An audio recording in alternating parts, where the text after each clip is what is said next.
Okay, the Healthcare Professional Award, we have the level 5. And I'll just skip on here so we can have a look at what's mandatory and what's elective. Yeah. So again, you see the 5 electives, or sorry, the 5 mandatories there are communications and work experience, care support, safety, health at work, and care skills. Now, what I would say as well, if you want to get a job working in a nursing home, you have to have care of the older person. So I would count that as a mandatory, that without that module, you won't be able to get a job. So what we've actually done in nightschool.ie, we've actually put care of the older person and care skills together as one course. Can I skip ahead to that there while you're talking here? And I've it labeled as Nursing Home Care Awards, and they're both together. Yeah. So if you want to get a job in a nursing home, these are 2 key modules you have to have done. And this is coming from HICWA. So HICWA say this is a requirement to work in a nursing home. These are the minimum requirements. Okay. So now the question is, what happens if I have care skills done already? That's okay. You could just do the care of the older person as well. But what we're doing is we're packaging it together as 2 courses. So care of the older person is Monday nights and care skills is run on Wednesday night. But when you sign up, you're signing up for 2 of them. Oh. No, I may have that mislabeled there. I have it now enrolling for Monday, but it's Monday and Wednesday, yeah? Mondays and Wednesdays, yes. Okay. We might need to correct that on the website now as well. But anyway, back to this, just in case we haven't covered everything. Intellectual disabilities is running as well, isn't it? Yeah, intellectual disability is running, infection prevention and control, and palliative care. And I suppose with infection prevention and control, with the whole COVID-19 pandemic that's going on at the moment, infection prevention and control is a very popular module as well. Just to point out again, with infection prevention control, there's a 20% written exam at the end, which will be held on campus, and also safety and health at work. There's an exam at the end of that that's held on campus, and care skills and care of the older person have skills demonstrations. Those skills demonstrations can be done on work placement if you had work placement.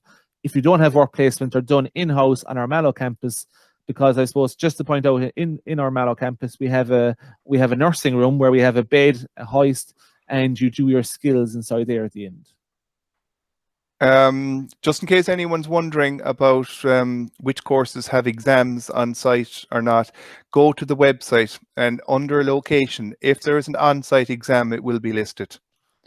So moving on, we've got the health and safety at work, which we saw is an elective for the childcare, isn't it? And it's mandatory for this. Yes.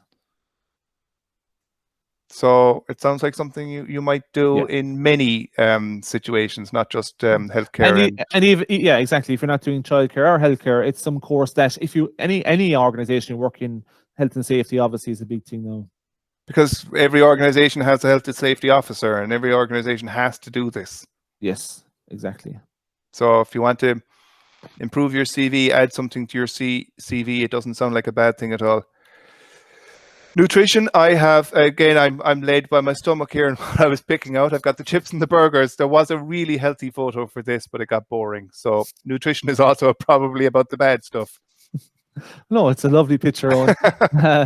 So again, this goes through all the basic nutrition items that you hear about every day, like, and again, the person delivering this has 20 years experience in the whole area of nutrition and food. So it's a very good course, and you get a lot of real life examples from it.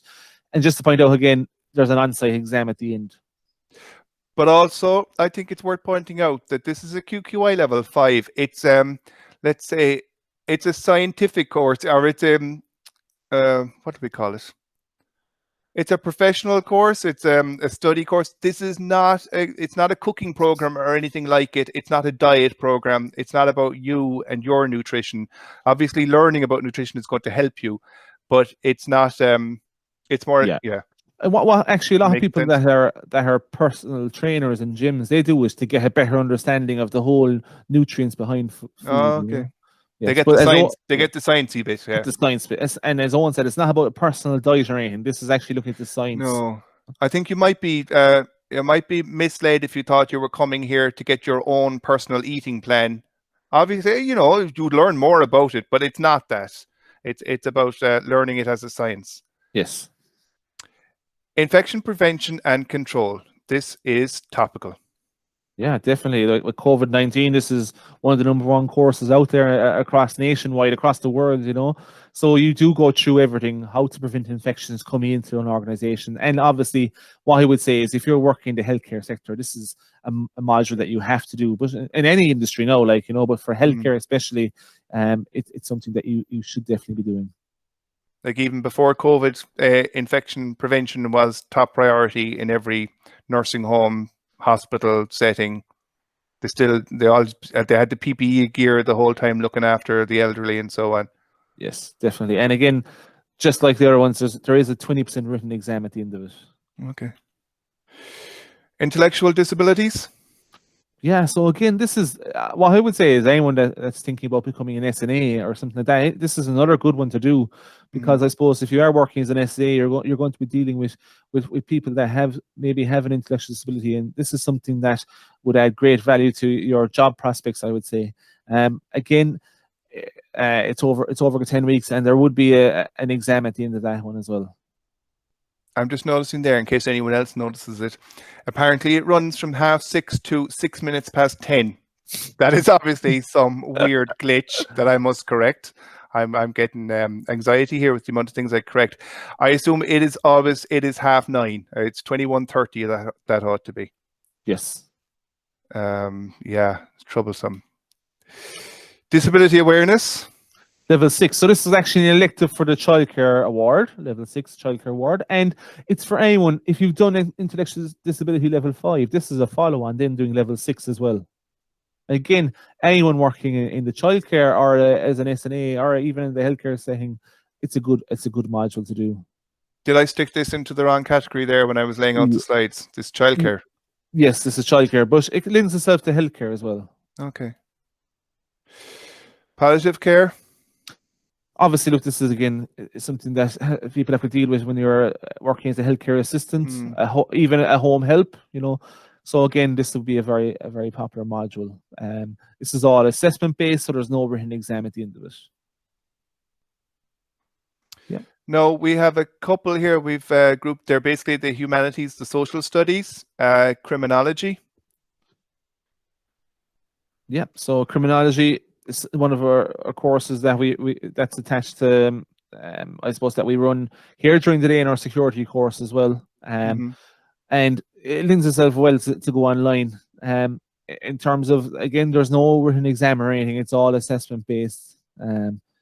So anyway, yeah. And I would pay, just to point out, I would pay no attention to the fact that I picked Banksy graffiti as the thing for criminology. It probably has nothing at all to do with the course content.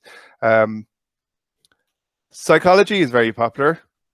Yes, very popular. And again, it's something that the tutor delivering it is a specialist in it. You know, it's her area. So definitely, if you're looking to get an insight into the real life of psychology as well, you'll get that from your tutor. We don't, I suppose that's, I think, to point out across all our courses, the majority of our tutors are working in the area, which makes a major difference. So you're not just getting the theory, you're getting the real life presence from the person delivering it as well.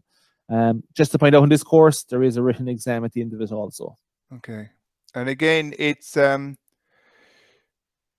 science of psychology. I know it involves the mind, and it involves theories of mind. It's not a counseling session. So obviously some of the things overlap, but you are signing up for learning your science of psychology. And obviously sometimes we're drawn to learning things like psychology because we're interested in our own mental health and in our own minds.